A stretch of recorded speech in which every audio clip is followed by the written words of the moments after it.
सोमदा कुठं आलो आपण आज? आपण पातळीला चाललोय. चहा प्यायला थांबलो होतो आपण. चहा प्यायला थांबलो. राहुल मित्र आहे आपल्या इथे. तरी तर असंच मला एक आठवण झाली सर. चहावरून शिळीत चहा प्यायला शिळीचा विषय निघलाय. आणि मला आत्ताच कळलं की राहुलदाचा आवडतीचा प्राणी शेळी.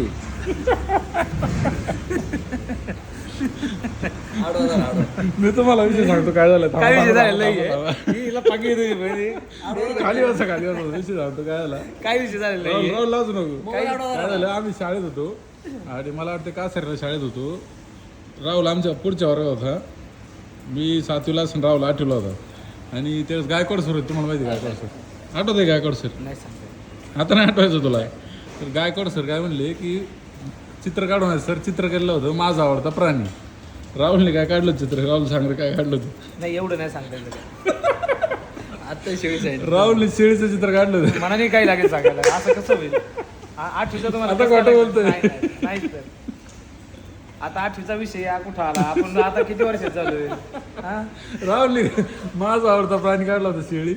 शेळीला कलर असला दिला होता ना, पिवळा निळा लाल. हे काय बोलतात यांचं काय? मला येते बोलते. इतकं हा म्हणला आता कॅमेरा चालू केल्याच्या पुढे खोटा मारायला लागला. सोमदा कॅमेरा बंद असते काय बोलला होता? खरं खोटं. निळा पिवळा कलर. निळा पिवळा कलरची शेळी कुठली असते का? शेतकरी माणसं आहे आपण, आपल्याला तेवढं समजत नाही.